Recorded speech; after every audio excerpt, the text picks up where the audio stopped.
যে যে রান্না ভাত চ্যানেলের সবাইকে গুড মর্নিং। সবার দিন খুব ভালো কাটুক। আজকে একটা খুব ভালো রেসিপি বানিয়ে দেখাবো। পোস্ত ভাপা অনেকে খেয়েছে, পোস্ত ভাপাও দেখাবো একদিন। কিন্তু হচ্ছে তিল ভাপা, সাদা তিল ভাপা, সেটা গরম ভাতে খেতে না কি অসাধারণ লাগে। সবাই বানিয়ে দেখাবেন কী করে বানাবো। কিছুটা সাদা তিল নিয়ে, মানে বাড়িতে কেমন মেম্বার আছে সেরকম পরিমাণে নিয়ে নেবেন সবাই। তারপরে ওই তিলটা একটু ধুয়ে মিক্সিং জারে দিয়ে ওর মধ্যে একটুগুলো পেঁয়াজ না দিলে টেস্ট হবে না, তিলের গন্ধটা থেকে যাবে। আর এক কোয়া রসুন আর পাকা কাঁচা লঙ্কা মিলিয়ে ঝাল যেমন খাবেন সেরকম দিয়ে দেবেন।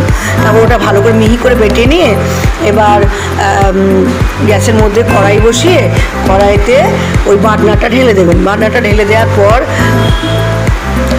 ওর মধ্যে দেবেন কাঁচা তেল, একটু তেলটা বেশিই লাগে, আর স্বাদ মতো নুন, ওপর থেকে একটু কাশ্মীরি লঙ্কার গুঁড়ো, এই কারণে যে রঙটা ভালো হওয়ার জন্যে, ওটা না দিলেও কোনো ব্যাপার না। আর একটা কাঁচা লঙ্কা, এটা দেখতে ভালো লাগে সেজন্য ওপরে দিয়ে দিলাম। এবারে ওটাকে ভালো করে দেওয়ার পর বাটি ধোয়া জলটা দিয়ে ঢাকা দিয়ে দেবো। ধিমে আছে ওটা আস্তে আস্তে ভাপা হয়ে যাবে। এবার কিছুক্ষণ পর ঢাকনা খুলে দেখুন কী সুন্দর হয়ে গেছে, দেখেছেন? এটা গরম ভাতে খেয়ে দেখবেন কেমন লাগে। অবশ্য এটা আমাকে জানাবেন, কিন্তু এটা তো আমার খুব প্রিয় খাবার। মানে এত পোস্তর দাম বেড়ে গেছে যে মাঝে মাঝে তিল ভাপা করে এই পোস্ত দেখি, কিন্তু পোস্তর থেকেও এটার স্বাদ অনেক বেশি ভালো হয়ে যায়।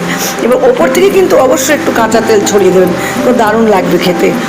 তারপর ব্যাস আবার রান্না শেষ। আপনারা এটা করবেন, করে কেমন হয়েছে জানাবেন। সাবস্ক্রাইব।